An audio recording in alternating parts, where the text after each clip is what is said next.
नमस्कार दोस्तों, मैं हूं रमेश बिश्नोई और मैं आपके लिए लाया हूं एक नया चर्चा का विषय न्यू एजुकेशन पॉलिसी नई शिक्षा नीति 2020।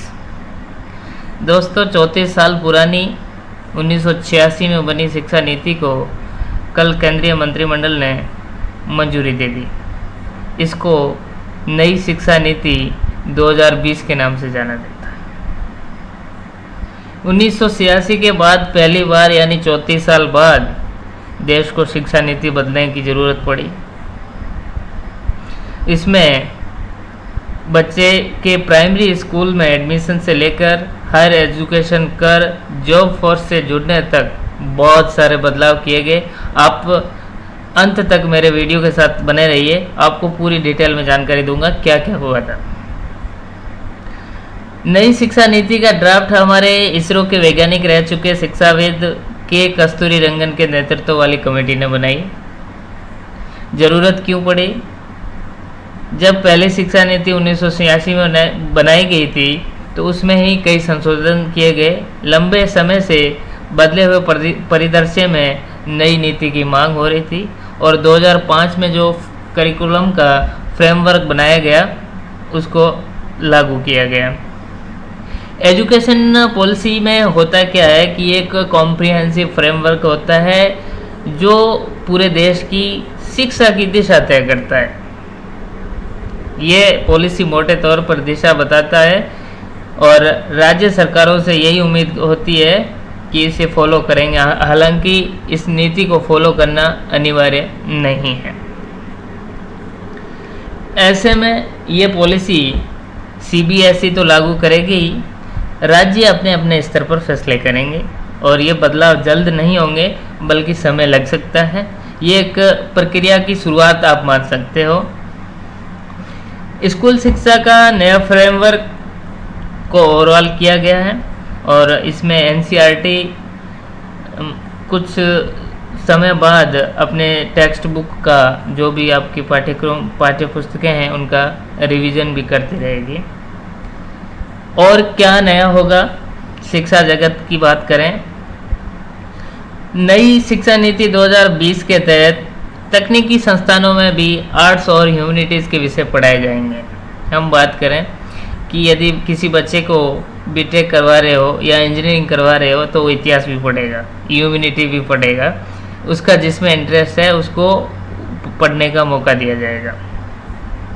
साथ ही देश के जो भी अपने कॉलेज में म्यूजिक, थिएटर, ऐसी सभी कलाओं की स्थापना पर जोर दिया जाएगा। और सबसे महत्वपूर्ण एक और चीज़, अपना जो भी ह्यूमन रिसोर्स और डेवलपमेंट जो मंत्रालय है उसका नाम बदलकर मिनिस्ट्री ऑफ एजुकेशन यानी शिक्षा विभाग कर दिया गया है। दुनिया भर की यूनिवर्सिटीज़ को भी भारत में कैंपस बनाने की मंजूरी दी गई है। IIT समेत देश भर के सभी तकनीकी संस्थान होलिस्टिक अप्रोच यानी समग्र दृष्टिकोण को अपनाएंगे, यानी कि आपके इंजीनियरिंग के साथ साथ आर्ट्स को भी बढ़ावा देंगे। देश भर के सभी इंस्टीट्यूट में एडमिशन के लिए एक कॉमन एंट्रेंस एग्ज़ाम होगा। जैसे कि हर चीज़ के लिए अलग अलग, आप जैसे B.Ed के लिए अलग एग्ज़ाम देते हो, आप BSTC के लिए अलग एग्ज़ाम देते हो।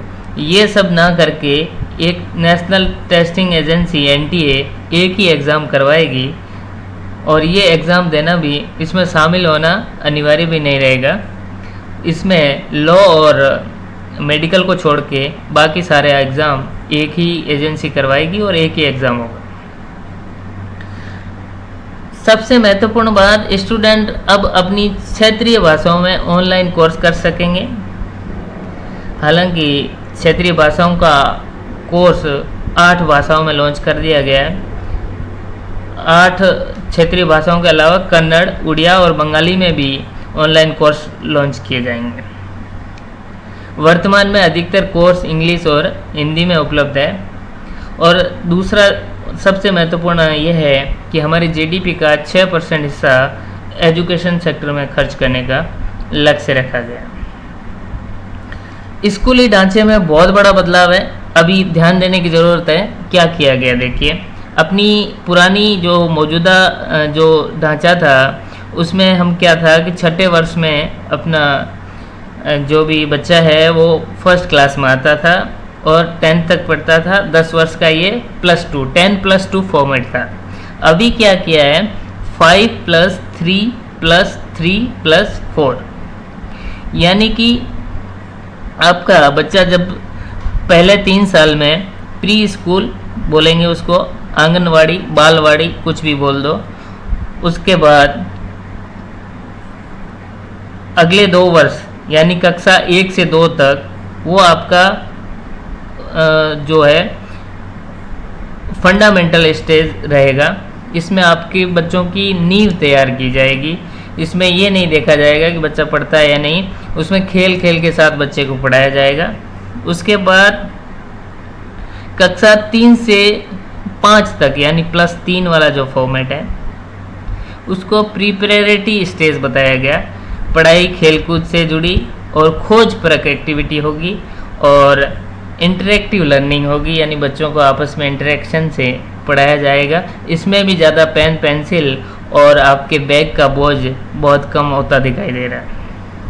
इसके बाद रहेगी कक्षा 6 से 8 तक, जिसको मिडिल स्टेज के नाम से जाना जाएगा।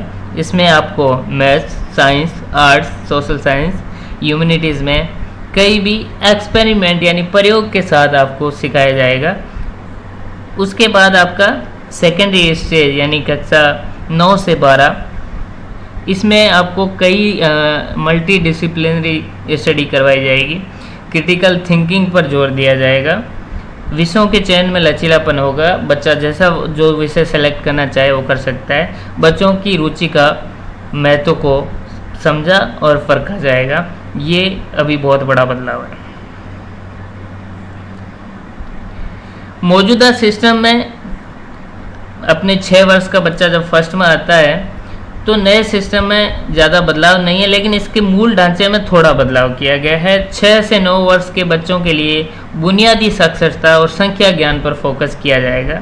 इसके लिए एक नेशनल मिशन बनेगा और पूरा फोकस होगा कि कक्षा 3 तक के बच्चों का जो है नींव मजबूत हो, फाउंडेशन मजबूत हो। कक्षा 5 तक आते आते बच्चे को भाषा, गणित के साथ साथ उसके स्तर का सामान्य ज्ञान होगा।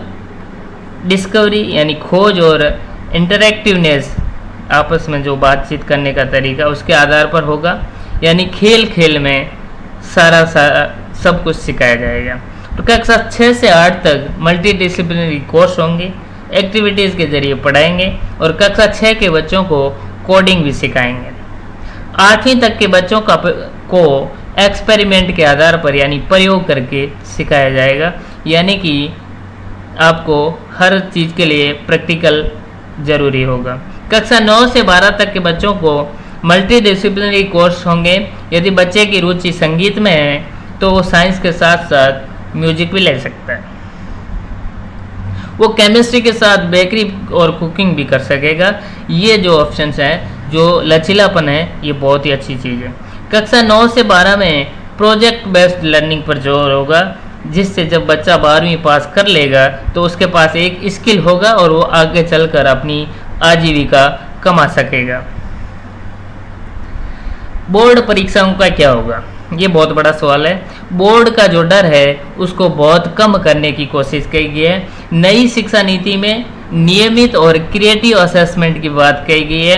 कक्षा 3, कक्षा 5 और 8 में स्कूली परीक्षाएं होगी। इसे उपयुक्त प्राधिकरण संचालित करेगा। इसके लिए एक बॉडी होगी, अथॉरिटी, वो संचालित करेगी।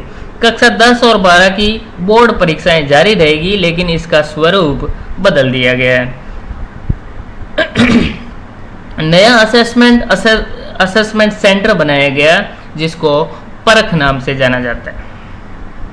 ओपन लर्निंग का क्या होगा, यदि कोई बच्चा स्कूल नहीं जा पाता है, कक्षा 3, 5 और 8 के लिए ओपन लर्निंग का विकल्प भी रहेगा, ताकि स्कूल से बाहर रह रहे बच्चे भी पढ़ सकेंगे। इंटर्नशिप का क्या कॉन्सेप्ट है, एक नया कॉन्सेप्ट ऐड किया है, इंटर्नशिप, यानी कि आपका बच्चा पढ़ते पढ़ते उसको कुछ और साथ में सीखना है। जैसे म्यूजिक में रुचि है तो अपनी स्कूली शिक्षा के साथ वो इंटर्नशिप यानी स्कूल छोड़ के जो म्यूजिक की क्लासें ले सकता है। ये जो व्यवस्था कक्षा 6 से ही शुरू कर दी गई है, इसमें इंटर्नशिप भी शामिल है।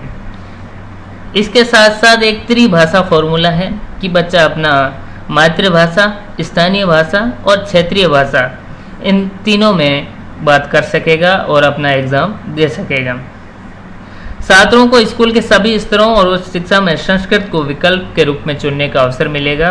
त्रिभाषा फॉर्मूले में ये विकल्प भी शामिल है।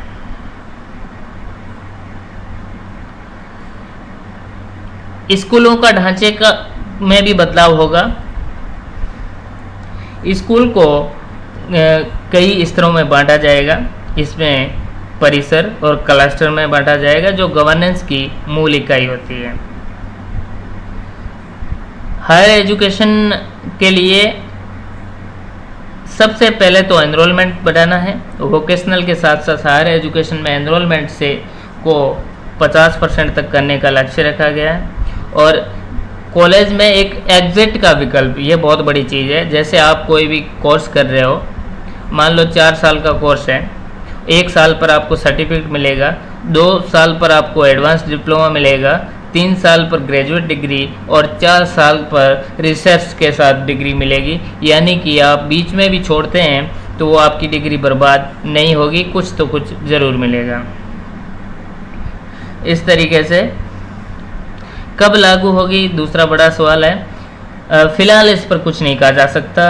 ये सभी बदलाव अगले कुछ वर्षों में दिखेंगे। इसके लिए कोई समय सीमा अभी तक नहीं बताई गई है। बहुत बहुत धन्यवाद, मेरे साथ बने रहिए और कोई भी क्वेरी के लिए आप कमेंट ज़रूर कीजिए।